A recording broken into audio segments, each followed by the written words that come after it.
A perfect summer day, a family outing, laughter echoing across the lake, and within days, tragedy strikes. A child is dead. The cause? A silent killer lurking beneath the surface, a microscopic organism with a 97% fatality rate. Today, we uncover the terrifying truth behind the latest confirmed death from the brain-eating amoeba in South Carolina. What is it? Where does it hide? Who's at risk? And, most importantly, how can you protect yourself and your loved ones? If you've ever gone swimming in a lake, this video could save a life. On July 22, 2025, health officials in South Carolina confirmed a pediatric death at Prisma Health Richland Hospital in Columbia. The victim, a young child. The cause of death? Exposure to Naegleria fowleri, also known as the brain-eating amoeba. The infection is believed to have been contracted at Lake Murray, a popular summer destination. However, officials stress that this organism occurs naturally in many warm freshwater sources, and pinpointing the exact location is nearly impossible. The child's name and details have not been released, but what we do know is that this marks the first such infection in South Carolina since 2016. And though rare, the consequences are nearly always fatal.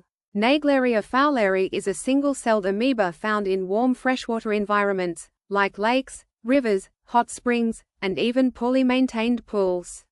But here's the terrifying part. It doesn't infect you when you drink the water. It infects you when water enters the nose, usually during swimming, diving, or jumping.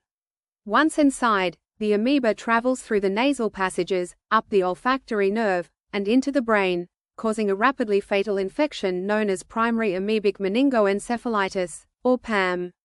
The initial symptoms appear anywhere from 1 to 12 days after exposure. According to the CDC, early signs include headache, fever, nausea, vomiting. But then, within hours or days, the infection escalates: stiff neck, confusion, seizures, hallucinations, coma, death. Most patients die within 5 days of symptoms starting. The mortality rate exceeds 97%. To date, only a handful of people in the U.S. have survived. Lake Murray is a massive reservoir in central South Carolina, spanning over 50,000 acres. It's a favorite spot for summer swimming, boating, and recreation.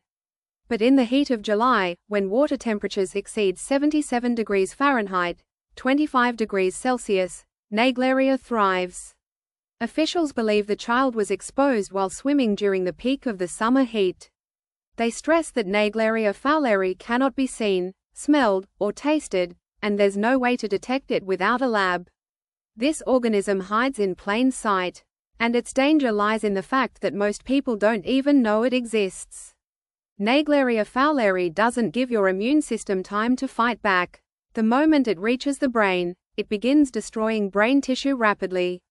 Even with aggressive treatments, including antifungal drugs, antibiotics, and a special medication called miltefosine, most patients still succumb to the infection.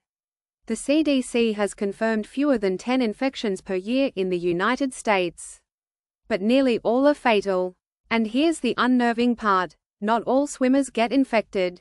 You could be in the same lake, the same day, and only one person contracts it. Researchers still don't fully understand why some people are affected and others aren't. Use nose clips if you plan to swim or dive. Avoid stirring up sediment at the lake bottom, where the amoeba thrives. Never jump or dive into warm freshwater, especially in July, August, and September. Only swim in chlorinated or well-maintained pools. Importantly, Naegleria fowleri is not contagious. You can't catch it from another person or by drinking the water. Over the years, scientists have scrambled to find ways to fight this invisible killer.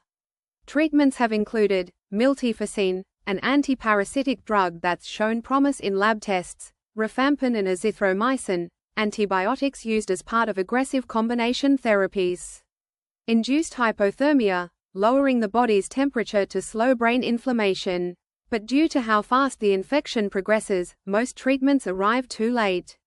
Researchers continue to call for more awareness, early symptom recognition, and rapid response protocols in emergency rooms. We want to take a moment to remember the child who lost their life to this rare and devastating infection. While their identity remains private, their story deserves to be told, not as a scare tactic, but as a reminder of how fragile life can be.